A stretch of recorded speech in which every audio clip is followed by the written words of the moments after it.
Okay, so um, if anyone online can't hear me, then please drop a message in the chat. But otherwise, we'll crack on. So welcome to our third session of the Liberty series of the Buckingham Political Thought Reading Club. I'm Samuel Woodall. I'm doing my PhD in intellectual history, and it's co-hosted by Jack, who's just finished his master's in philosophy at Buckingham also.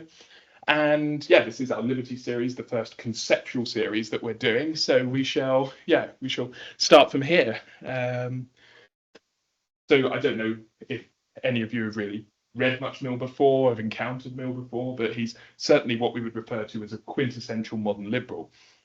So Mill emerges not just as an influential figure, but as a product of a distinct intellectual milieu. Raised within a tightly knit network of families and philosophical allies, Mill was immersed in an environment of rigorous intellectual training and disciplinary mentorship from a young age. His father, James Mill, was a prominent utilitarian philosopher and a close collaborator of Jeremy Bentham. He played a central role in shaping Mill's intellectual development. Together, this network of thinkers sought to advance the utilitarian project of maximizing happiness through reason, reform, and social progress. Mill's own contributions spanned a remarkable range of topics, including utilitarian ethics, liberal political theory, statecraft, and the contentious issues of his time, such as colonialism. This breadth of inquiry, while unparalleled among his contemporaries, came at great personal cost. By the age of 20, due to the personal pressure put by his father and Bentham as a father's friend, Mill suffered a nervous breakdown, a crisis of identity and purpose. Under the weight of intellectual and emotional pressures, it was only through the discovery of the romantic poetry of William Wordsworth that Mill began to recover, finding in literature an antidote to the purely rationalistic framework within which he had been trained by his father and Bentham. This interplay between the rationalism of his upbringing and the emotional depth he later cultivated reflects the broader tensions of his intellectual legacy. Mill wasn't simply a philosopher in isolation, but a figure shaped by and responding to the intellectual currents, political landscapes, personal relationships, and social movements of his time. Understanding Mill in this social and cultural context highlights how his ideas were both rooted in and transcended the intellectual networks that shaped him. So one of the works that we haven't assigned in any of the essential or recommended readings, but I thought would be important just to gloss over slightly, John Stuart Mill's engagement with utilitarianism was built on the foundations laid by his father, James Mill, and Jeremy Bentham, while introducing significant refinements. Bentham's utilitarianism was based on maximizing the greatest happiness for the greatest number, treated all pleasures as equal, which there's a famous quote, pushpin is as good as poetry. Pushpin was an old game, a little bit like, some sort of game that kids would play today, but the equivalent in the 1850s, 60s. So essentially Bentham was saying that if you sit down and play a fun game as a kid, the pleasure you get out of that is the same as a learned man reading poetry or literature. So Bentham was trying to say, however you get your pleasure, that is what we want to maximize in society. But for Mill, he argued in his utilitarianism in 1863 that intellectual and moral pleasures are superior to purely physical ones. So he created this sort of division between higher and lower pleasures, adding a qualitative dimension to doctrine. Mill also sought to reconcile utilitarianism with individual liberty, as explored in the text we're reading on liberty. He emphasized the importance of personal freedom and individuality as essential components of societal happiness. Influenced by romantic thinkers such as Wordsworth and Coleridge, Mill's utilitarianism combined rational calculation with a deeper understanding of the human experience, creating a more humane and flexible framework for moral and political philosophy. He also is one of the first male politicians in Britain to address the question of women within the polity. In The Subjection of Women, 1869, Mill advanced one of the most influential arguments for gender equality in the 19th century. His wife, Harriet Taylor Mill, the essay challenged the social and legal subordination of women. asserting that such inequality was not only unjust, but also a hindrance to the whole of human progress. Mill argued that the subjugation of women rested on outdated customs rather than rational principles, and he called for equality in education, employment, and political participation. Mill's case was rooted in his broader liberal philosophy, emphasizing individual liberty, self-development, what the term at the time floating around is this idea of self-actualization. He saw gender equality as essential for a just society, claiming that women's contributions were stifled by oppressive institutions. By linking gender justice to the utilitarian goal of maximizing happiness, Mill reframed not merely as a moral imperative, but as a practical benefit for all of society, that actually society would be lacking if women were not enfranchised. This was a recommended text building off of what we will take from On Liberty. I haven't added this in, but as I was saying to Michelle before we started, Mill is very admirable, obviously, as we can see in the treatment of the subjection of women. But he, in post-colonial circles, is certainly not admirable when it comes to his treatment of race. There's no sort of specific text on this, but he has quite a lot of views about the idea of what he calls sort of bestial and barbaric countries. And in this very liberal vein, which we see 20th century and even through to kind of neoliberalism in the 21st century, he has this idea that these childlike states, coming back to his ideas of education, these childlike states, particularly he singles out India, need to be raised like children, and he treats them quite poorly by our modern standards. So when it comes to sort of on more kind of feminist studies vein, he certainly is admired, but when it comes to post-colonialism, he has a few issues, but we can come back to that. On Liberty, this was published in 1859. On Liberty remains one of John Stuart Mill's most enduring works, offering a profound defence of individual freedom. At its core is Mill's harm principle, which asserts that the only legitimate reason for society to restrict an individual's actions is to prevent harm to others. This principle provided a framework for balancing personal liberty with social order, addressing the dangers of both authoritarian governance and also the tyranny of the majority. Mill argued that individuality and free expression are essential for personal and societal progress, seeing freedom of thought and debate as vital to the pursuit of truth. His emphasis on liberty reflected not only his utilitarian commitment to maximizing happiness, but also his belief in the intrinsic value of self-development. As a foundational text of liberal philosophy, On Liberty continues to resonate, raising questions about the limits of authority and the nature of a free society. This will be the first text that we address today. And was there something else I was going to add there? Yes, one thing that obviously is quite difficult to work out when it comes to the harm principle is what exactly Mill means by harming society. So there's a lot of debate, even ongoing today, around the harm principle as to whether he simply means physical harm, or could it be verbal harm? And obviously those are the kind of debates that certainly in the US there is much debate around in terms of, verbal offences, these kind of things. Mill's harm principle is essential to the debates that we're having in the political discourse of our time. So it's really, really critical to know for a proper understanding of where our political discourses emerge from. So that's my sort of preamble done. And now we'd obviously like to hear from you. I've got a few questions there. We can drop in and out of them, but if anyone has any points that they'd like to start with, I know that Jack will have a nice array of different points. So yeah, we'll get cracking. Oh, and also for anyone online, you can drop a message in the chat and I will keep an eye on it.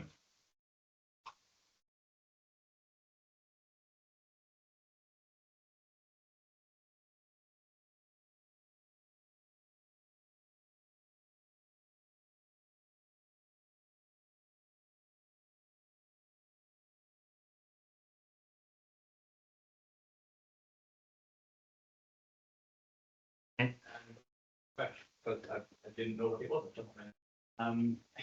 We have an Equality and Human Rights Commission that was set up in 2016, and Article 10 says we have protections for the freedoms of holding and expressing opinions, but then they qualify it with the responsibility to other people, which includes the interests of privacy, health, moral rights, reputations, preventing disorder and crime, disclosure of confidential information, national security, and maintaining the authority and the judges. In the US, you have something similar. There is the First Amendment, but then 9 years later, they passed what's called the Sedition Act. And this was, it's very strange because when you read the First Amendment, it seems quite pure, but 9 years later, the same people wrote that amendment are producing this bill which basically says that freedom of speech, the First Amendment does not include defamation or spreading lies about government, not about private citizens, but about government, which is quite interesting. Very, very curious.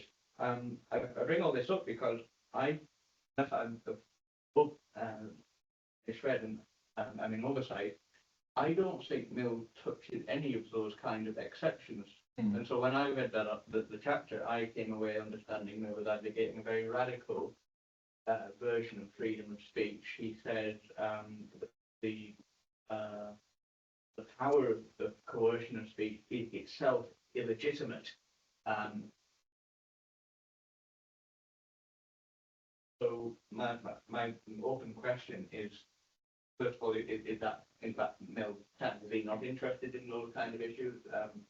If he is, how does he address them? I think he's certainly very, very interested in it. And I mean, obviously, I want you guys to chime in, but I'll start off in terms of the context from my sort of more history background. I think he says in this chapter about how if all of society, the very famous passage, if all of society were of one opinion and only one member were of the other, all of society would have no right to silence that one. So certainly he's very, very radical on the freedom of speech. I think the harm principle does muddy the water slightly, but we can come to that.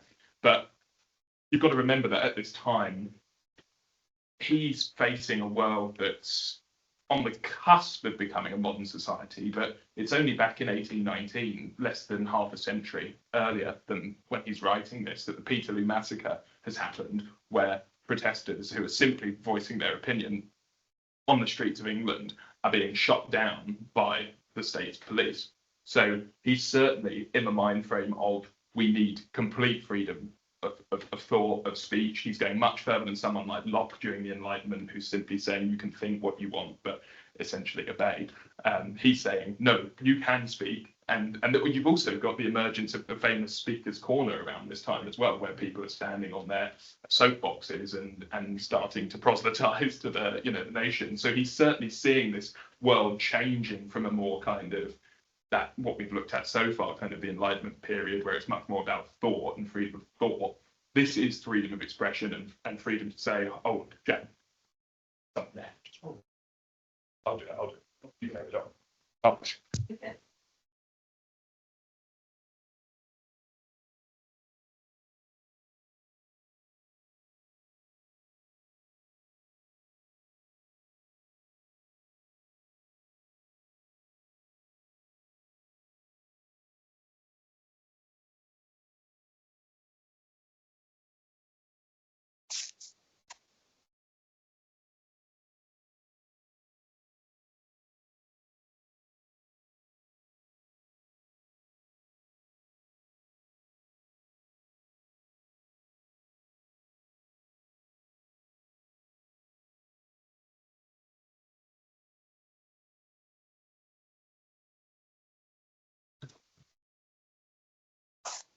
But where are we? Fantastic. Yeah. Well, what do people think? I will be able to go back and do a little recap in a second. Let me just check this.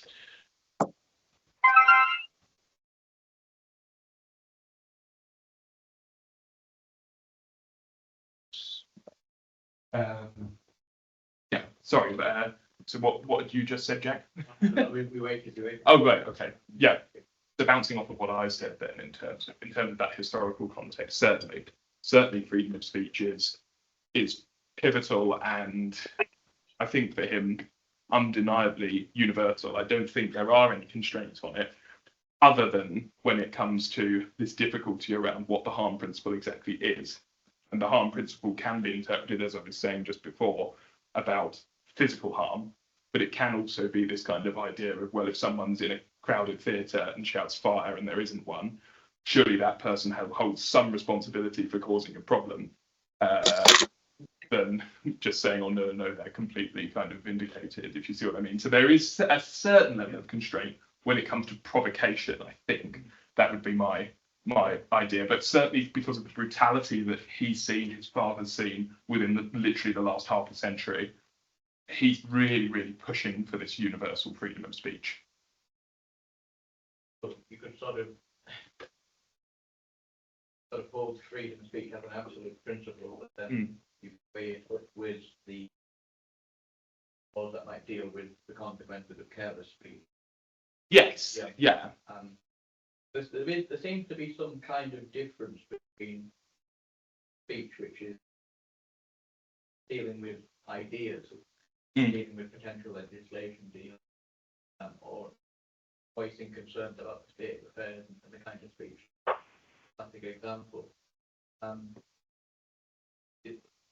think that we would possible to separate and divide speech into that kind of speech. Do you think? I think it's very, very difficult for him because he also talks a lot about the importance of collision with error and learning. So I think, at least in what we've been reading, I do think that he's really, really not putting any parameters on it, at least from the way I look at it, because he's saying it's so pivotal for the future of this discourse to encounter error, to encounter problems, to then come back at it, rebuttal, fortify your ideas, to learn from it, not just rely on people saying that they're right and correct all the time, but saying, well, actually, no, give it a go, see if you get something wrong, see if it causes a problem, and then you build from there, I think, at least. Would you say that that's what you kind of... That was my reading. Yeah. But then there is a point where he maybe puts himself in tension with that overarching emphasis, because remember rightly, he's very positive, he's very optimistic about science, and he feels that we need to enable this public discourse to go on so that we do buttress our opinions and our understanding of the world. And he has this sense that through that back and forth, we will progressively will answer questions definitively. He seems to suggest, and he seems to think that science will have a particular role in that. Oh, definitely. And again, to add some context, you've got the Great Debate, which I'm sure, anyone who's looked at the sort of evolutionary discourse, anyone who's looked at Darwin, the famous Huxley versus, I can't remember what the priest's name is, but the famous one where he says it's around this time, I think maybe 1860s, but I'm not exactly sure. It could be late 50s, 60s, I'm not sure, where Huxley, the ardent defender of the Darwinian evolutionary theory, is at Oxford saying the Darwin's theory is right, that it's vindicated, and then you've got the church bouncing back at him saying, well, how dare you suggest that man has evolved from apes? And then Huxley's famous line where he says, well, I'd prefer to be related to an ape than use my knowledge for ignorance like you, which really is a sort of scandalous science. It's very rare that science is so scandalous in the political realm, but certainly, yeah, he sees science, and that's the whole milieu that he's operating in, this kind of scientific empiricism that's happening in the great universities and across Britain at the time. Of course, he can't go to university. I don't think I mentioned that in the introduction, but because he's raised an atheist, he's not allowed to go to university. Yeah, or to Oxford anyway. Yeah. I'm not entirely sure if he does go. All I can remember is that he doesn't go to Oxbridge. I don't know whether or not he actually goes to another university, but I can just remember that he gets. There weren't many at that time. I mean, but UCL and probably King's as well are in operation by then. But I certainly know that Oxford and Cambridge he's not allowed to go to because he was raised by Bentham and James Mill to be an atheist. But that's what I'd say about the scientific element to this, which is obviously the science is contributing to the politics and the politics is contributing to the science, both in this kind of receptive way. Does science then become a substitute for the very kind of forces which is critical of, which guide speech? But people say, oh, well, but science and religion are comparable. Like, yeah, well, our attitude towards them can be, because science isn't straightforward. It's very much an a posteriori discipline, and all it takes is one new empirical fact to brought to light, and a whole theory can be turned on its head, as we saw in the 20th century. And so we can get a bit too excited about science, and so we kind of turned around a lot. Do you think he's slipping back with that idea of science? Is he starting to slip back into what he characterised as an intrusive and a coercive way of thinking? I'm possibly pushing down the wrong direction, but it is a side comment. The overarching theme of this chapter is about how we've really got to battle this out, because so much is indeterminate, and we've got to let all of the facts come to light and not necessarily take anything for granted and make sure all our claims endure the tribunal of scrutiny. Yes, on the public square. But I'm also aware that he would style himself a utilitarian. He basically what he meant to be known as a logical positivist. Yeah, and with that supplementary stuff I was saying earlier about how he clearly creates a division between certain measures, which very easily transition into certain opinions, lazy opinions versus well thought through opinions. It's quite clear that he has a judgment, a value judgment on how you develop an opinion. So, but I don't think I wouldn't say that he's actually projecting that into this too much. I don't, at least from my reading, but I'd love to hear from you guys in terms of what you think about this, or any comments you have in general about what we've grappled with in terms of this reading, and then we can return to one of my questions or whatever.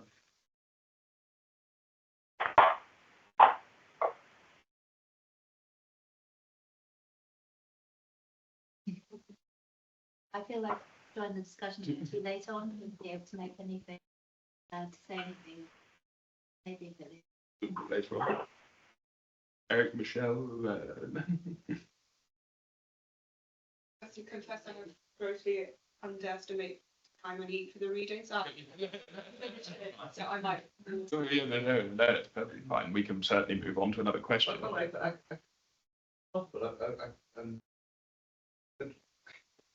Add something to that. Yeah.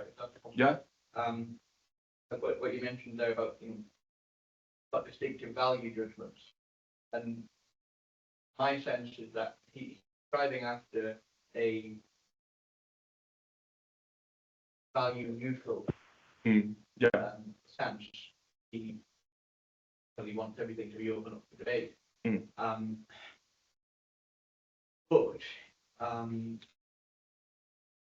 always this paradox in liberalism, that it styles itself as value neutral, but it's very much not value neutral. It makes very positive claims about what it thinks the ideal human condition is, the ideal public citizen, the ideal form of government. All these are values. The values, but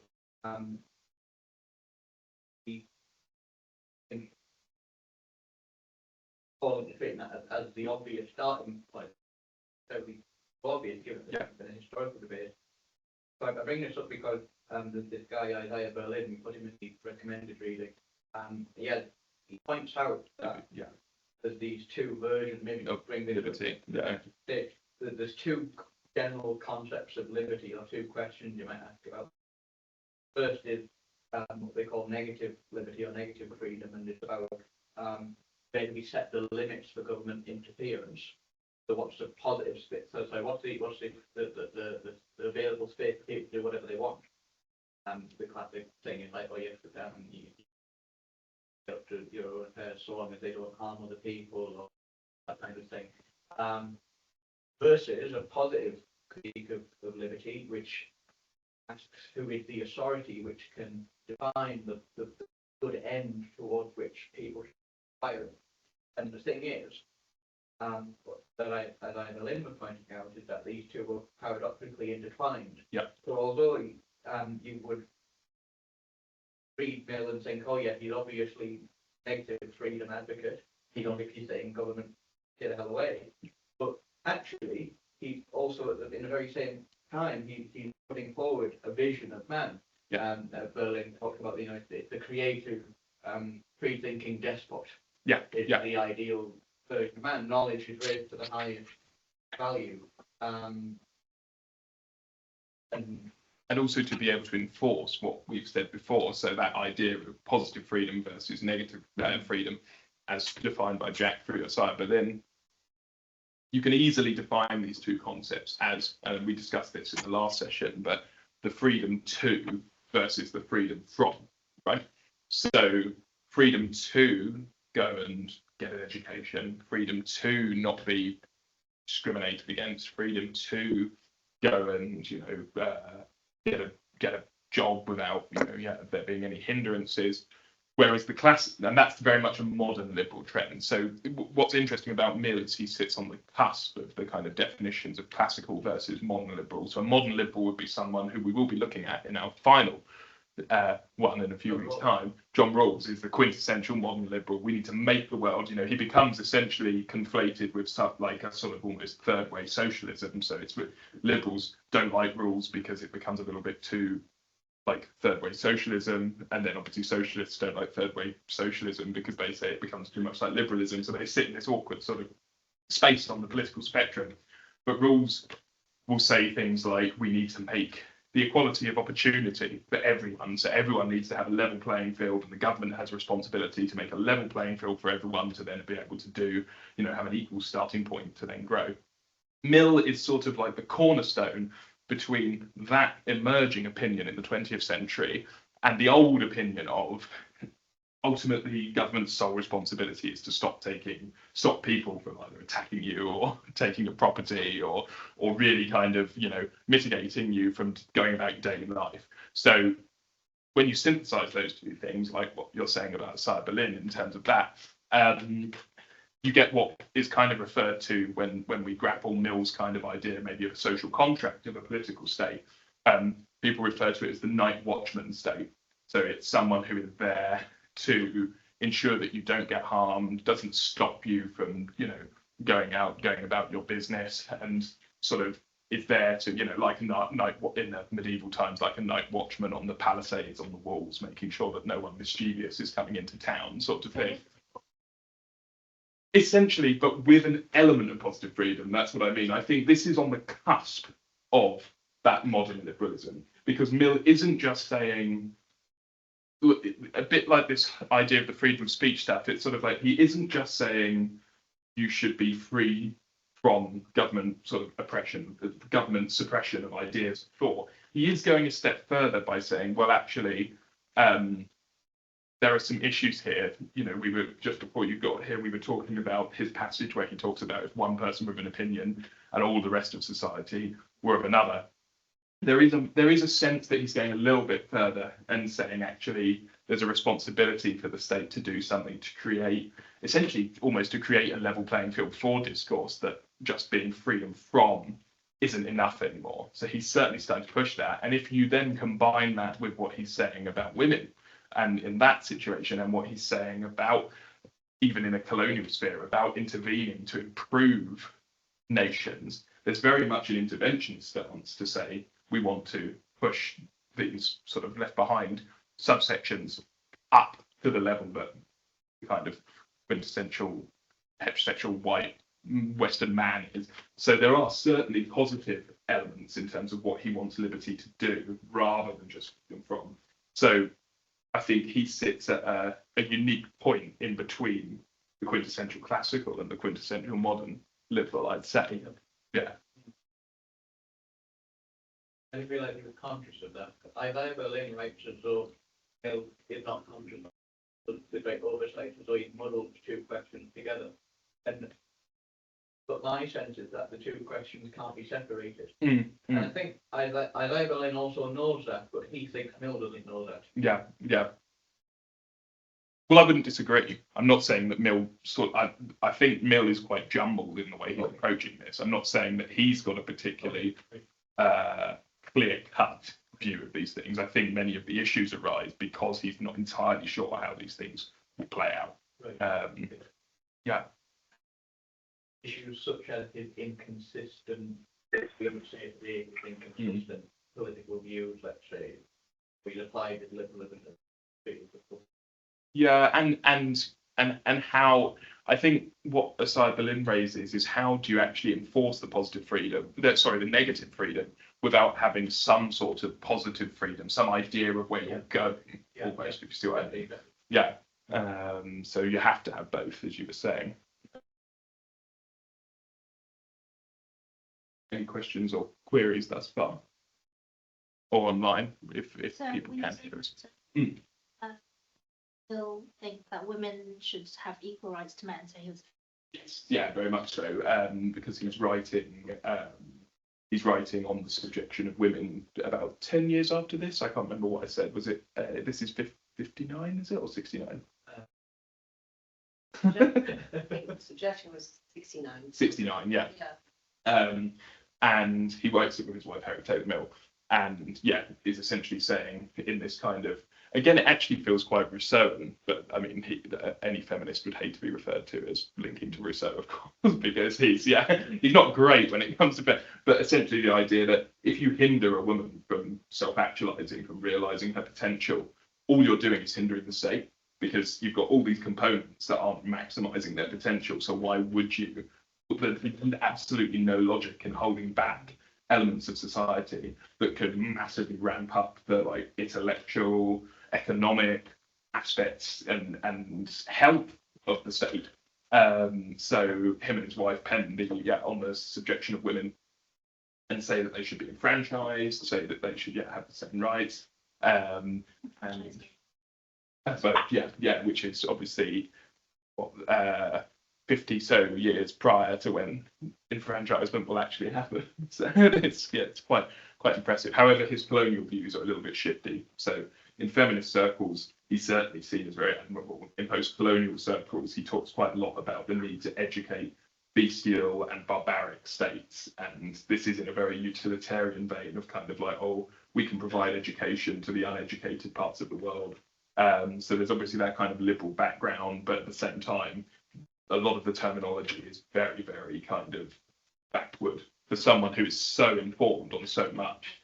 It's very it's unsettling that he can't see that the way he's discussing these things, you know. It's or underdeveloped. No, I mean, I certainly wouldn't say he shows contempt. That would be the one thing I wouldn't say. I think but his issue is that exactly the semantics are horrible, but he doesn't have contempt for them. His idea is that, and this is what I was sort of saying to Jack now, when you combine these things, he's certainly a positive liberal in the sense that he thinks that government should spend lots of money investing in massive global education systems. He's one of these kind of post-Enlightenment thinkers who thinks, oh, one day we'll have this universal government of kind of, a state that will be able to educate and raise people up to really, ultimately he's thinking that obviously it's so westernized, but he's thinking that everyone should be able to maximize their potential. So give money to these states that, as I just said, barbaric, bestial, horrible terms that he's using. So very patronizing. But in his mind, he's kind of like, but we can make them like, they can aspire to be, well, obviously we're looking at it through a post-colonial lens like us, but like in his mind, he's thinking, I'm really doing my best here. I really want them to have the opportunity. Essentially, yeah, it's a civilizing project. It's one of these kind of issues. You're criticizing you. Why? Because obviously it has good intentions, even though it's phrased or couched in language which isn't, very nice. Because the language is coming out of the context, which is, again, something that lots of people are really surprised by when you read about Liberal Party history, because obviously Mill is also a politician. And at the time, I think it's 1857, the Sepoy Mutiny, if anyone wants to correct me, but I think it's around then.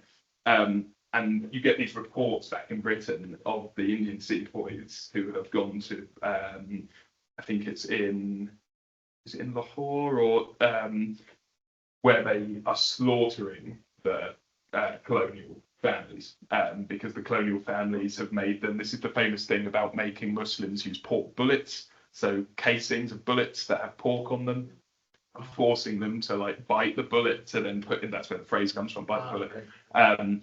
To put in the barrel, and the sepoys get completely fed up of this, and they're like, "You're treating us really poorly, not understand." So they rebel and slaughter families across the various towns that they're occupied, that they're the sort of military for in British occupied India. Obviously, these reports come back to Britain. The British people ignore the fact that we've been slaughtering thousands of Indians for the last few decades and say, "Oh, these white families have been slaughtered. We can't have this." So then even the Liberal Party, who are supposed to be this kind of more anti-imperialist project, start reinforcing their imperialism. So that's the milieu into which this kind of language is coming. So there is a hate there, as well as Mill's kind of ideal of educating and improving lives. The language, and I think his like, yeah, I'd say so. And really famously, and it's really sad if no one has heard this, and it will ruin your view of Charles Dickens. But Charles Dickens at this point, as another Liberal Party, not politician, but a Liberal Party supporter, has a famous quote where he says of the Sepoy Mutiny, "I have no sympathy. We need to string every Indian up from Bombay to Bengal." And it's awful when you consider what a progressive he is domestically as well, like Mill. Famous quote. And sort of, yeah, when I heard that, it sort of ruined my view of a nice kind of Christmas Carol, or but yeah, right. Sorry, Jack. Go back to I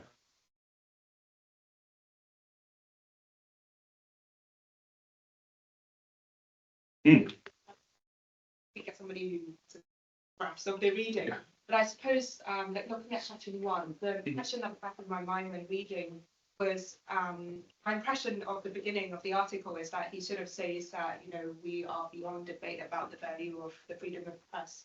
And my impression is that all his arguments are pointing to, well, you know, the justification for absolute freedom in service of truth.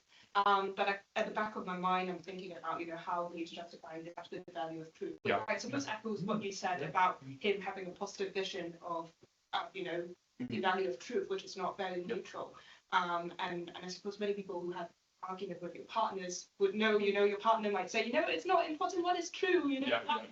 And then on this note, I suppose many countries are using that very justification to impose authoritarian policies because they see stability as, you know, more important than truth, you know, or prosperity or harmony.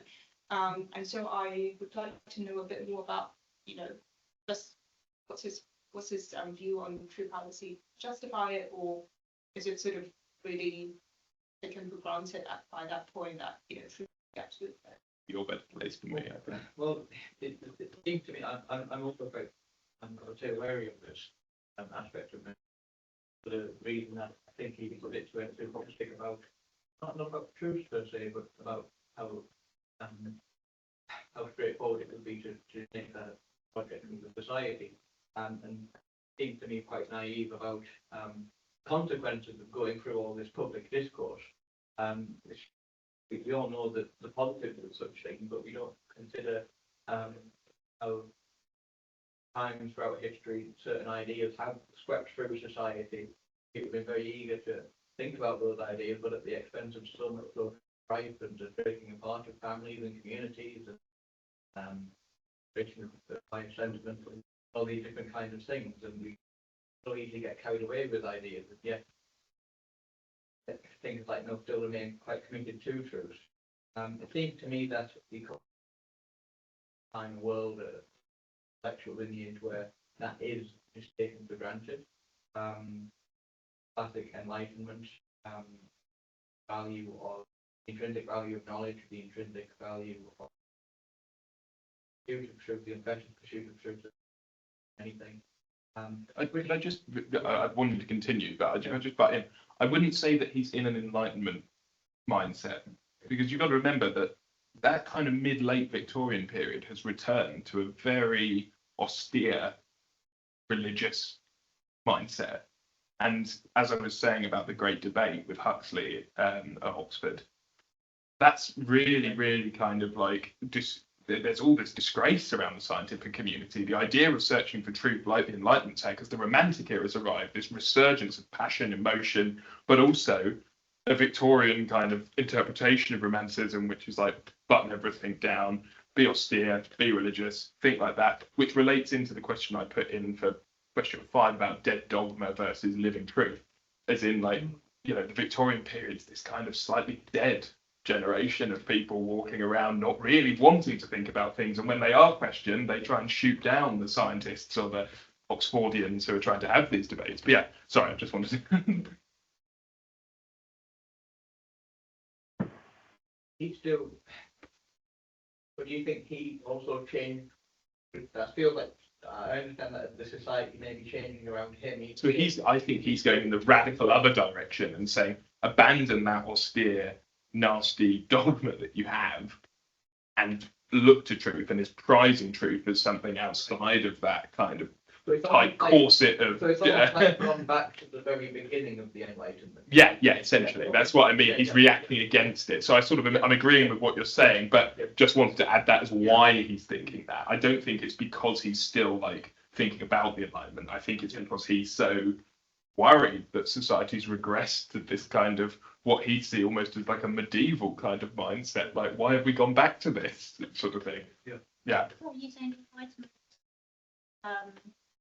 As sort of like the Victorians, they're very restrictive.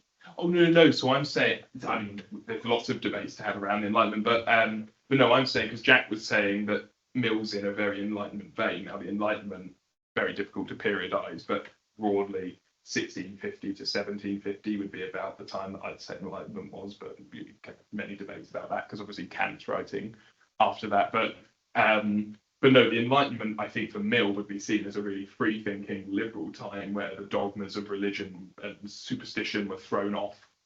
But he thinks that after the kind of turn of the 19th century, and particularly by his time in the mid to late 19th century, he thinks his generation have returned to almost a pre-Enlightenment period, superstition, dogma, religious fanaticism, these kind of things. And therefore, that's why he's really banging on about truth and about the need to question things, his obsession with testing error to be able to get there. Because the scientists are being derided in the daily newspapers at the time, because it's this kind of mindset of no, you don't question the authority, you don't question the dogma. But obviously on the flip side, and coming back to the point that you raised with the question, is but what about when truth becomes the authority, and how does it become the authority, and how do you access it? And that's why I wanted you to grapple with it, because you're more of a philosopher than me in terms of how do you get to like the idea of truth as the Well, there's like a pragmatic way to it. So I've been reading a great economist called Hayek. The 2 weeks? 2 weeks time? Yeah, 2 weeks time. Yeah. No, 3 weeks time. 3 weeks time, but 2 sessions time. No, 3 weeks time. Yeah, 3 weeks. You have been reading him for 2 weeks, so you finish reading him. No, we have a session on Hayek, but in 2 sessions, but it is 3 weeks because we've got next week a week break and then yeah.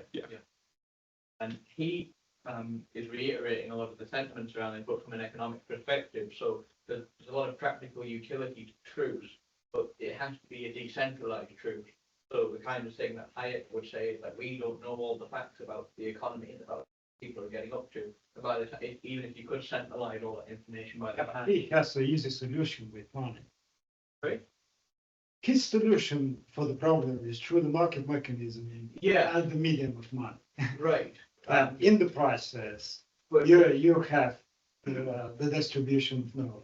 Yes, but so the precise solution is, well, we can't take in all that information in a central place, so we let people do get about their economic business. It is right. Yeah, It's market, it's not the planning committee. Precisely, yes, because and so he thinks, well, you can, if you let people read the price signals themselves, Leave it to the invisible hand of the Smithian. Yeah. Yeah, but economy. when you read it in Hayek's form, you can really understand. Yeah, but now it's like, cybernetic. Yeah.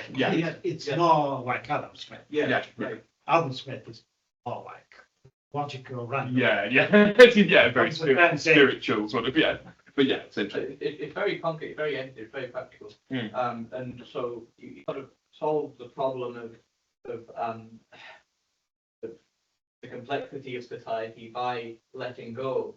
And Mill is, I think, a lot of what's motivating Mill. You think we're the best version of ourselves, and the society is the best version of itself when we have confidence that these ideas that we have, that we share, that we want to perpetuate, have been scrutinized extensively by a variety of people, different perspectives. Do you make a connection with Mill's economics? Yes, I think it's the same, because I think they're both looking at the complexity of the world. Mill from a broader disciplinary sense, Hayek mainly in economics. That's where liberalism shifted more to a discussion about economics. But they're still thinking about how do we run society. Yeah. Whichever way that, so and they're wary of dogma, both of them. They're wary of so Mill is wary of certain received wisdoms and moralities. And he has that line about. There's a paradoxical statement in his textbook, Political Economy, he calls it. It was standard at the time. He was saying that theory is already done. There is not much to be added. So to him, it was almost complete. Yeah. Theory, economic theory. He made some tweaks on it. Yeah. But the paradox is that exactly at the same time, the merging of an evolution started to happen in economics. Yeah. So Yeah. He was not right in his judgment about the economic matters. Yes. So this is an inescapable problem, I would say. I suppose what I was getting at earlier with his commitment to science is that science didn't go where he expected. Kant had the same problem. But at the same time, when he speaks generally about knowledge in this text here, then he's ready to challenge it all the time. Oh, yeah. Wisely. Yeah, exactly. It's a fundamental component of knowledge to be able Yes, to he wants even the proven truth to be proven again and again constantly. Yeah. Because otherwise, he says, we are going to forget why it's a truth. Which is actually very, very, it's actually very modern, because that's also a very postmodernist view. People like Althusser, who in the postmodern movement in the 80s are saying, well, there's no innocent reading of anything. We have to keep reassessing our reading of whether it's politics, whether it's history. Maybe they think it differently. Oh, certainly, yeah. But it's certainly very contemporary, and the intensity that he invests in this idea of reevaluating the situation all the time, And he uses that line about Socrates and said, we must remember that Socrates and authorities once existed and there was a great collision. You need to have a free thinker like Socrates who questions everything all the time and never withdraws from that. And ultimately, that would be the death of him, sort of thing. Yeah. There's something connected very close to this that he borrows from Tocqueville, as I remember, and Friedrich Humboldt. Yes, yeah. It is the tyranny of majority. Exactly. So even if everyone is convinced that something, or almost everyone is convinced that something is the truth, still we have to allow the minority, or even the single exception, one to individual. voice the alternative view. Exactly. No, I think it's really, really interesting, and I think that certainly is the case, other than when it comes to violence. I think his one thing is certainly physical violence, and as we were saying earlier, whether it spans into anything else. But I think with everything, it's freedom of expression, freedom of thought, other than, it's that famous kind of analogy, well, my freedom to swing my fist is as free as your freedom to place your nose where you want, sort of thing. That's the kind of like, yeah, that's the harm principle.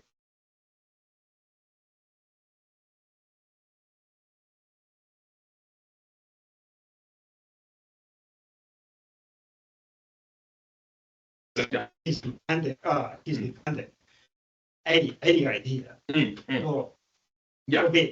To be allowed to I think have so. presence But this in the public space. I think so.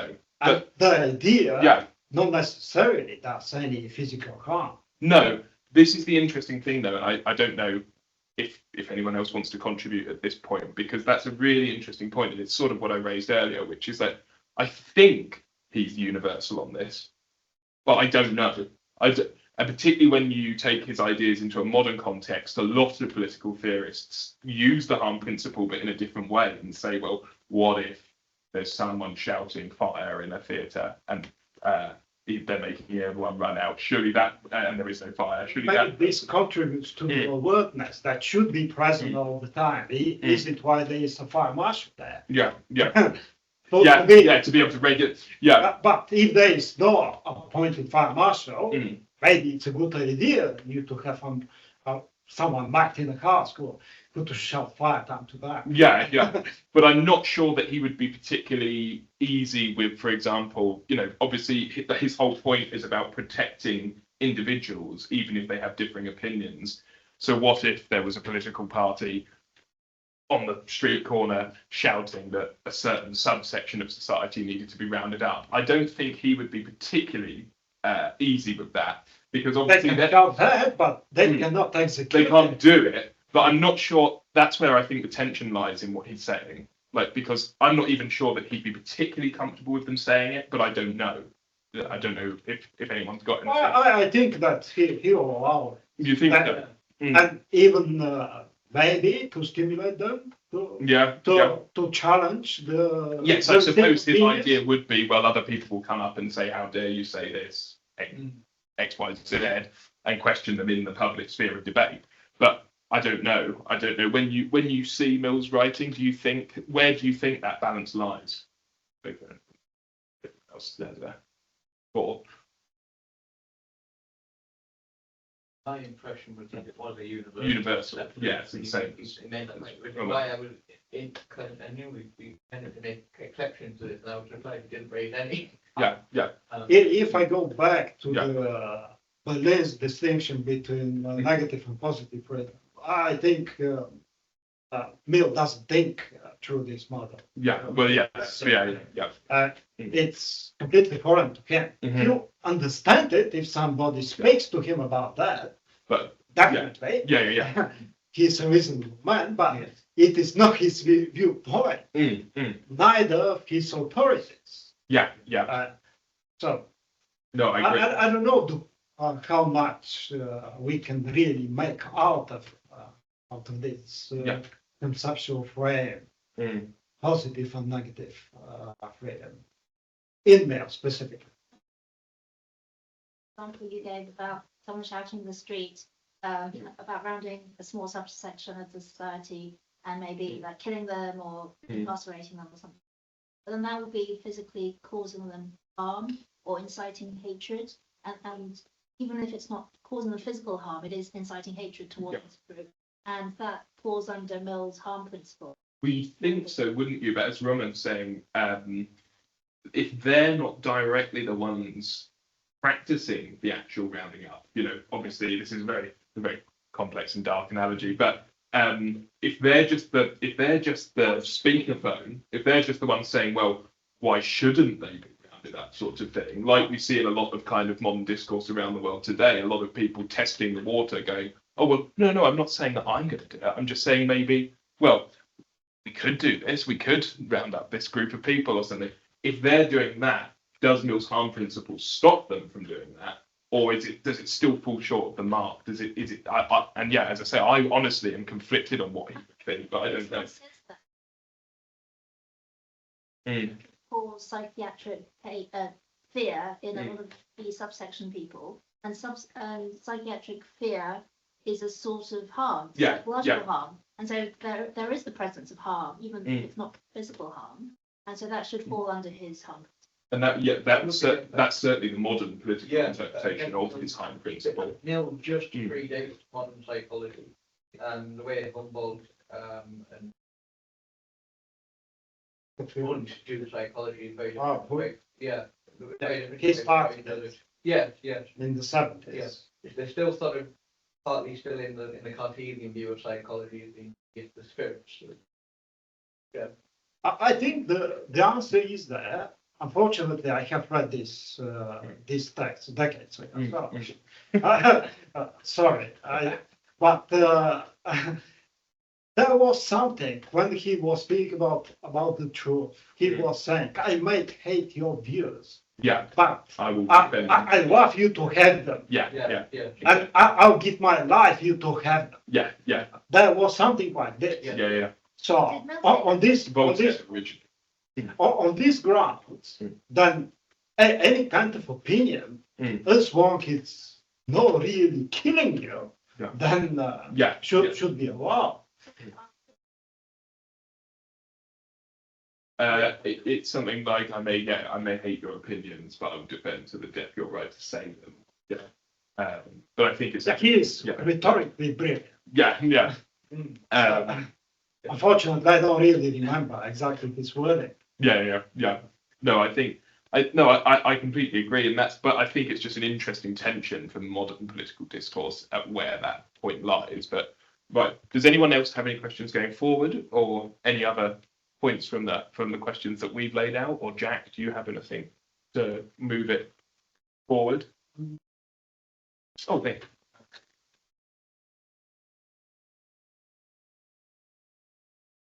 I'm still thinking about the Yeah. definition of harm, because once it's not just confined to physical harm, like anything can be psychological harm, and it gets very slippery. Like if I'm a snowflake and somebody said, I'm stupid, then that's a harm. And There's direct harm and indirect harm. So chain causation, like how far down the line has the harm, like is the distance between me and the Here perpetrator they have harm. to justify to prove that you're stupid. yeah, but the harm is already caused by being Why? too traumatized to ever participate in a debate. You don't need to accept that facts. I don't need to accept it, but the harm is caused. It's another matter if it's institutionalized. For example, you're at school and then they say you're stupid and they write you like a score to make you fail at school and not to graduate or something. Objective and subjective text. They're like Then if the reasonable man thinks someone this should be is harmed, a real harm or whether because the reasonable man it cuts your life perspective.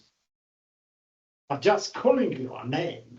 I think certainly On Liberty, I would agree with Roman that what he's saying is very much physical harm. I think where my slightly queering the pitch, so to speak, is when you combine it with his views on the subjection of women, because clearly in On Liberty he is saying that he's absolutely praising universal freedom, right? Universal freedom of thought. But surely the principle on which he's writing chapter 4 on the subjection of women is that there's not a violent attempt to hold back women, but there's this kind of like derogatory treatment of females in Britain. And he's saying that is actually holding back the potential of someone. So that's where I think my kind of slight issue, because obviously no thinker, and this is something we always have to remember when we look at any scholar, no thinker has consistent opinions throughout their life. This is what Dominic de Capra, the intellectual historian who wrote a book called Rethinking Intellectual History, says. Just like ourselves, no one's consistent with their opinions. So when we grapple these thinkers, we have to understand that the best way that we can approach them is by picking out little bits of the ideas and trying to combine to get some sort of universal sense of them, but we're never going to get a homogeneous kind of perfectly clear-cut view. But when you combine it with On the Subjection of Women, it does feel like he's got this kind of slight sort of, it's not just violence, but actually there are certain things in society that are causing people difficulty that aren't just violence. There are certain protocols, certain laws, certain views that are holding back elements of society. So when you combine those two texts, I do think that his opinion is more nuanced than just violence, but I'd certainly say that in On Liberty, the whole thing is just violence. It is just, you're free to think what you like and say what you like unless you are committing violence. So I'd certainly agree with that. But I think as a whole, I think he's got a slightly more complicated opinion. But again, that's my opinion. I don't know if any of you read the excerpt from On the Subjection. But yeah. Jack, do you have any point to move forward? I'm interested in this theme that's been done around here, because this seems to get back to your original question, Lorraine, about why one might hold truth as the highest value and what might the consequences of that be. And me, it's not so much, not necessarily the problem that truth is the highest value, but how we respond to that. So it's all well and good that we can express our opinions in a public space, but are we aware of the effect that has on others? Are we responsible in our speech? And so there's a dimension to this whole debate, which is to do with the cultivation of the proper character to engage in public discourse.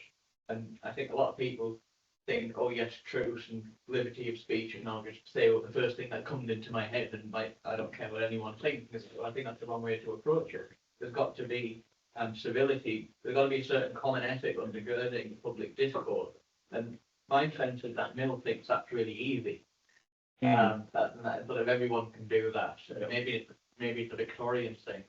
My experience is that that's not the case. And it's not just an intellectual thing. You have to be smart. I think Mill talks about you have to cultivate a certain. You have to mature to engage. So he's aware of the bit, but he said, well, what does that mean? It means, well, you develop the ability to figure out what the underlying presuppositions of ideas are. And I think that's something useful. But more than that, it's about having a broader range of experiences to understand the kind of opposition you'll come up against and the kind of thing that go on in the real world and why people think the way they do. Well, for me, underlying all these assertions is values. Yeah. And that's not a subjectivist claim, because I think you can have a critique of values, because values have to play out their consequences in the world. But we're quite quick to think of these things in terms of like logic and pure reason. But you're dealing with personalities, and personalities have all sorts going on in them. And that makes the public discourse very complicated, very hard to keep a rein on. And for this reason, you get someone who blurts out his opinions about subjugating a certain class of the society. Well, you might think he's being very logical. He has his argument from first principles of the kind of Aryan philosophy, whatever. Logical, great. I had the veneer of reason, maybe, but it's come out with no salt. I think it's really important, the principle of not causing offence. And so that's ties in with what you were saying about courtesy, civility, and etiquette and this sort of thing. So, like, I disagree with Mill's sort of view that you can say anything, think and say anything you like, as long as it doesn't amount to physical violence. I think Look, he's saying to be you can say anything to make an argument, not just to shout, to make noise and for fun, but to contribute an idea. Yeah, but I would disagree, because I think you should contribute ideas if they have some sort of value which helps society along. And if you're just saying things which might alienate certain subsections of society or cause offence, whether it's religious intolerance or hatred or whatever, then that's not helping society along. That's not conducive to social cohesion. Going back to the Rousseau thing, which we were discussing in the podcast Jack and I were doing 2 days ago, but there is also possibly this kind of, I don't know Mill's thinking exactly, but I get a general idea from the way he was raised, kind of what sort of probably slightly awkward, withdrawn kind of person he was. And he's probably a bit like Rousseau in the idea that I don't think he necessarily thinks in the same way that we would now. I think he probably thinks that if you had a hateful who was spouting a load of nastiness, a load of kind of. He would probably think, well, actually, and this is where it comes back to Rousseau, they're a sick element of society that we will cure by debating with them, reasoning with them. And I think so, because this is this tendency with a lot of the kind of centre lefty kind of philosophers of the canon, which is they've got this kind of it's lovely, it's really, really sweet. That's what I said. But at the same time, he doesn't want everyone to be of the same opinion. Oh no, but that's exactly what I'm saying, in the sense that he doesn't want everyone to be convinced in a single idea. But I think his view would be, if you had someone who was in that position, that they would debate, discuss, and everyone would come to an idea, not the same one, but in a sense of kind of like, right, you've got your opinion here, I've rebutted you here, and ultimately we'd work out. Because if you had someone who was trying to endorse violence, that's a sort of sick element of society. It's this kind of philosopher thing that you'll know about, Jen, which is kind of like the state has to parallel the mind almost. And if you've got a sick part of your mind, you need to work it out, try and drive it through. It's the same with the state. You can't have an element which is, that doesn't mean that everyone needs to think the same, but it means that you've got to rectify that sort of portion almost. And I'm pretty sure that's probably the way that he thinks. Normatively, there is the requirement that to be diversity always in the opinions. So the convergence, it's not an ideal state, at least in this state on liberty. Probably if you take his economics or political views, probably there it's a bit different. But thoughts can lead to action, and it could be, like the beginnings of premeditated crimes and this sort of thing. So you're getting into a really murky area. So but it's defined by the existing law. So you have legislation, and then crime is defined. There is no such thing as crime, yes, but what I'm saying is there's, like, if you think about committing a crime, it's very easy to actually go and commit the crime, and so sometimes you can stop someone off and you bear your thinking about it and debate with them, so to kind of cure their sickness, if you like, that could really help prevent a lot of crimes. Which is what I think he thinks would naturally happen, basically. That ultimately everyone would be rebuttaling each other, and in this big kind of public sphere, public square, would be rebuttaling each other. And if you had radical opinions to either end, they would be rebutted. It wouldn't mean that moderated. Moderate, or even just sort of like, but even just self-criticism. I think because moderated or it's more like a free market. Yeah, exactly. And those, that's a very good analogy actually, because it would be like those opinions would fall out of favour. You'd be on the public square, you'd see that person shouting, and someone else would go up to them and say, "Why haven't you thought about this?" It doesn't mean that they change their opinion fundamentally, but it means that that opinion sort of falls out of favour, and that person goes home, has a bit of self-reflection and that sort of thing. I'm obsessed. Sorry, right. In his economics, for first time, it is the claim, he brings together the supply and the demand side. So we can use the analogy here in the public sphere as well. So, but instead of goods and services, we've got ideas. Yeah, exactly. And a variety of things. And the requirement, this variety to be as big as possible. Yeah. And then the demand for it. That is testing these ideas and buy some of them and not others.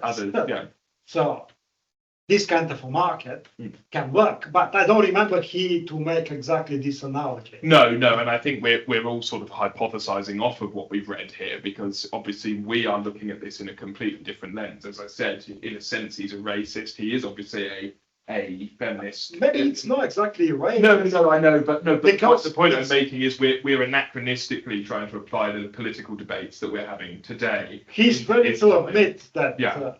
For example, the Indians will be educated. Yes. And then they will be different. It's not question of genes or any characteristic that these people bear there. But it's not particular to the Indian or the Japanese or he feels if he were from another continent and was looking at Europe, it's a universal obligation. It's not about race, it's about perceived ignorance. It's about culture. It's about And the same is valid probably to the work for the working class here, in his opinion, yes, that they have to be educated. yes, as well. exactly, yes. Which is also something he's seeing, of course, because this is the great time when you were talking about UCL earlier.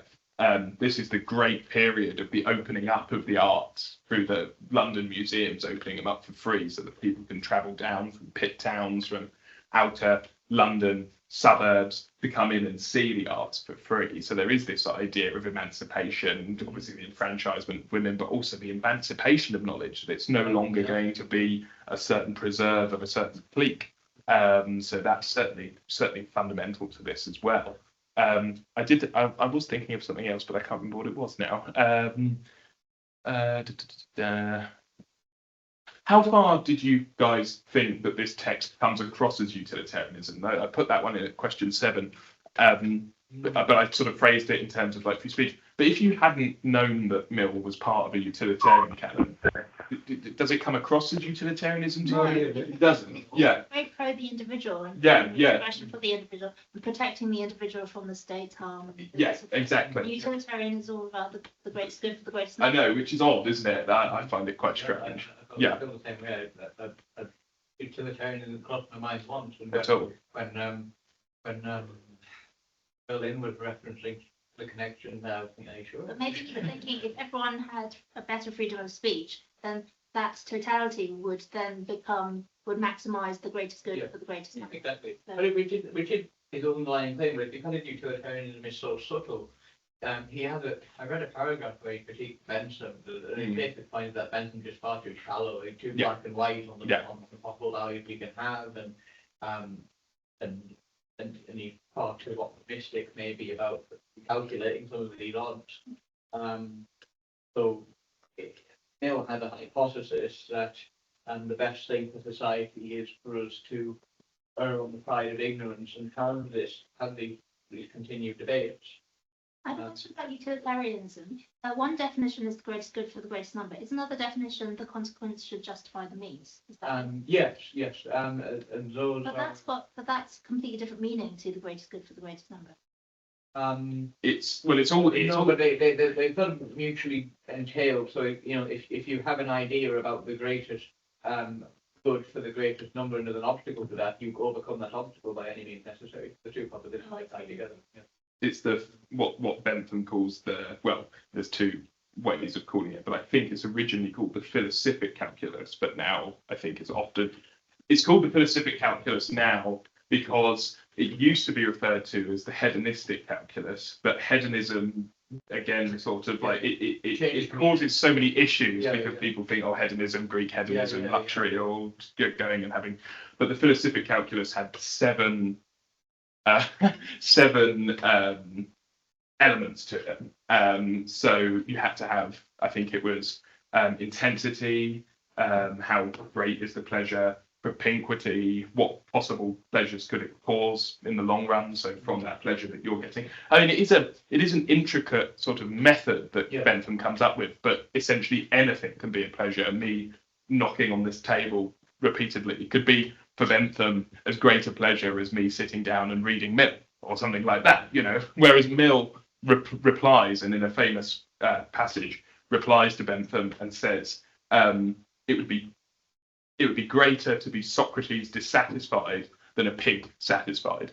So he says, compared to what Bentham has said, Pushkin is good poetry, he's saying, no, I'd prefer to be someone investigating the world and not content with myself, rather than someone just sitting eating Mars bars and drinking beer but very happy. But that wouldn't be the same comparison point, sort of thing. But no, I mean, Mill's utilitarianism is very unique. I think it's called sort of situation utilitarianism rather than general utilitarianism. So it's much more about judging what situation you're in and how the rules of his it's basically a deontologist teleology, which is quite strange, but like a kind of rule-based consequentialism. So you are thinking about the end, but you have to apply certain rules.